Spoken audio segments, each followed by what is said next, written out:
Well, I just wanted to do a quick little video to let you guys know that I actually bought a Kindle Paperwhite, even though I primarily used my Kobo before, and I still do. I really enjoy this one. I wanted to give you guys my thoughts, why I bought a Kindle, why I'm enjoying it so much, and how it's sort of replaced my, other Kobo device as my daily driver e-reader.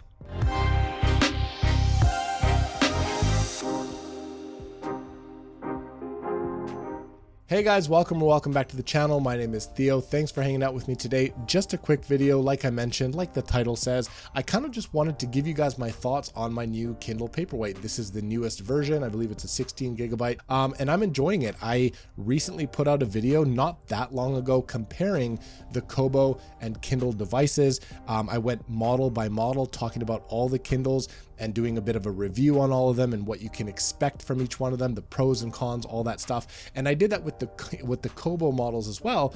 And then I compared them and I figured out a sweet spot, or I gave my opinion on a sweet spot for each. So this isn't going to be a review. This isn't going to be a technical thing. This is kind of just, talking about why I went out and bought a Kindle when I already have a Kobo, what I prefer on it, and why I've started using this almost exclusively now. Just for some background, the Kobo that I have is called the Kobo Libra, and for all intents and purposes, it's very similar in form factor to the Kindle Oasis, the high-end Kindle Oasis. It's square. It has this extended side here where you can grip it. It has a kind of a curved ridge where you can grab. It has buttons. It looks more square just because of that. It's an illusion. The screen is actually just the same. And, I really enjoy it. Whereas the Paperwhite, I just went ahead and got the cheap regular Kindle Paperwhite. It's not cheap, but it's not the high-end Kindle Oasis. That's why I got the Kobo, is because it's very similar to the Kindle Oasis, which is much more expensive, but it has a lot of the same features and it looks very similar. Because I wanted to experiment with Kindle, I went ahead and bought the cheaper one that is on sale. I didn't get the basic, I just got the Paperwhite itself, which I believe is the sweet spot for Kindle, but that's a whole other video that you can go ahead and watch, as I mentioned before.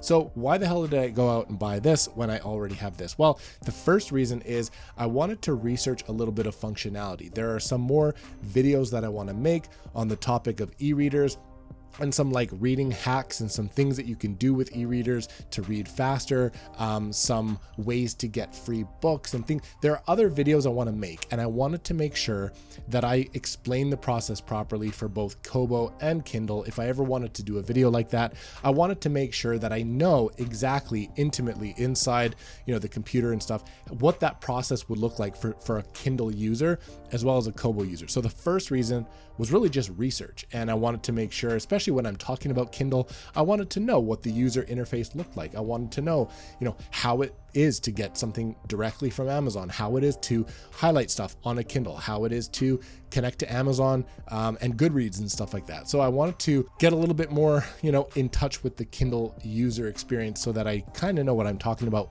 if and when I start to compare this stuff even more, or do more videos on reading and e-readers and all that stuff, or transferring books around, or getting cheap books or free books or whatever. So the first reason, research. The next reason was actually the form factor. So to be honest with you, I'd never used an e-reader before. This is my very first one, my Kobo. And when I bought it, I bought it because it was similar to the expensive Kindle Oasis, but at like a fraction of the cost. And it was, kind of the shape that I thought I would like. I thought I wanted the buttons. It was a little thicker. I got big man hands. So I'm like, okay, this is going to be the right way to go. And I didn't like the idea of not having buttons. I didn't want everything to be just touch screen.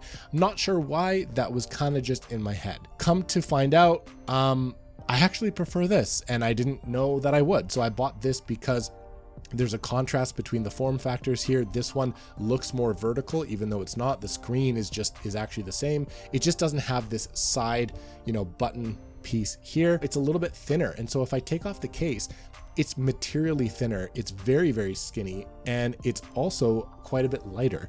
This one is not that light, especially when I have a case on it. It feels heavier. When I do this, they're not drastically different, but when you take the cases off, you can really kind of tell that this is thicker and heavier. So I started to use this without a case. In fact, I joked around with my wife that I'm not going to spend any more money. I'm not going to buy a case for it. I'm just going to use it as, I went ahead and bought a case like 2 days later, but without the case, it's very thin, very light. And I almost preferred it like that for a while, but I didn't want to damage it. I wanted to travel with it. I wanted to throw it in a bag or take it to the park or do whatever. Take it to the park. I don't read at the park all that much. Yeah, so I ended up preferring this form factor, and it's one of the reasons I'm using it more often than my Kobo. In fact, I'm going to be really honest, since I bought this Kindle Paperwhite, I actually haven't used the Kobo. So yeah, another reason that I got the Kindle is that it was on sale. I got a good deal. I paid Canadian dollars for it. I can't remember what I bought it for. I think it was $120 or $30. I can't remember. Again, that's Canadian. So that's a pretty good price. And I just decided, you know what, here's my chance. I'll just pick it up and see. And I will be completely honest. I fully anticipated to use it, research it like for a couple days, kind of just go into it and like play around with it and see how it worked, do a couple things on the computer, transfer books around, convert some stuff because Amazon's a little bit tricky, and Kindle, you know, file types and stuff. But I really enjoyed it. And so I was prepared to return it. I wasn't going to buy it and return it, but I was fully prepared to just keep the one. And I said, you know, I'm only going to keep it if I really enjoy it. And I really did. So I got it on sale. That's another reason why I bought it, but I kept it because it's awesome. Another reason why I'm keeping this is because I've just gotten a little bit spoiled with the fact that I can search something on my Kindle and buy it directly from Amazon. Kobo has that ability where you can search Kobo books from the Kobo store, but it's not Amazon. So, you know, it's interesting to be connected directly to Amazon. And then when you buy something, you get an email, and through Amazon, you can use your gift cards that you have if you have Amazon gift cards. It's just, we all know Amazon. Amazon's Amazon. So, you know, the Kobo store is great, but there are some books that you can't find all the time on Kobo. Some indie books are going to be just on Amazon. It just is what it is. So in order to be fully connected to the Amazon ecosystem, as well as Goodreads, I've never been connected to Goodreads. I've never like had the ability to highlight stuff and connect it to Goodreads, or search books through Goodreads or whatever. Like, it's very interesting, and I appreciate that functionality. So that's another reason why I got it. Mostly a reason why I'm keeping it. I also really like the user interface. Now, some people are going to have preferences. A lot of people, you know, will prefer one over the other. A lot of you will not have tried a Kobo before. You've only used a Kindle. And so that's another reason why I wanted to buy it, to kind of, you know, test them and know what I'm talking about when I'm comparing them, and have a little bit more to draw from. And there are going to be things that I prefer in my Kobo, things that I believe are of more value on the Kobo for the price point, but I love the Kindle, and I actually like the user interface. I think, you know, the Kindle mimics it doesn't mimic the Kindle Oasis, but it does have a nicer user interface. I think it has a better homepage, I think, but overall the user interface here is great. The covers are showing. It has the ability to stack covers of books in a series, which is cool. And honestly, they look pretty much the same. I'm not going to say one is better than the other.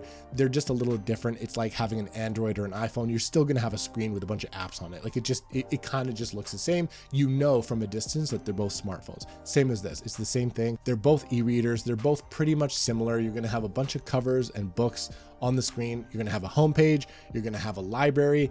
It's all pretty much the same, but some people don't like the user interface. They think it's a little bit clunky, or it's cluttered, or whatever.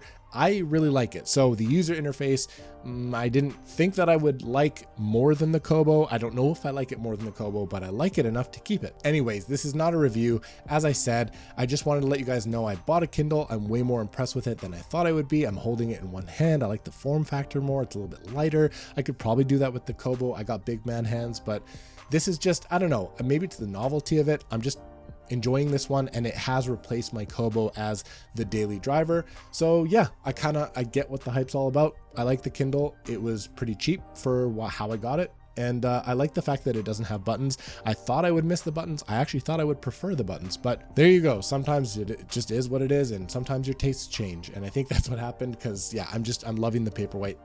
And I stand behind my point. In my video, I mentioned that the Libra is actually the best value in the Kobo, realm or whatever. And the Kindle Paperwhite is actually the best value, best bang for your buck in the Kindle ecosystem. If you have the money to splurge on an Oasis, all the power to you, but this is really the best value, I believe, on the Kindle side, and I'm really enjoying it. So that's it. Do you have a Kindle? Do you have a Kobo? Let me know. There's a bunch of reasons why I'm going to continue using it, why I've almost come to prefer it. I'm curious, for those of you who've used both, what do you think? Quick little video just to share an update, whatever. I'll talk some books on the next video, I promise. I'll see you on the next one.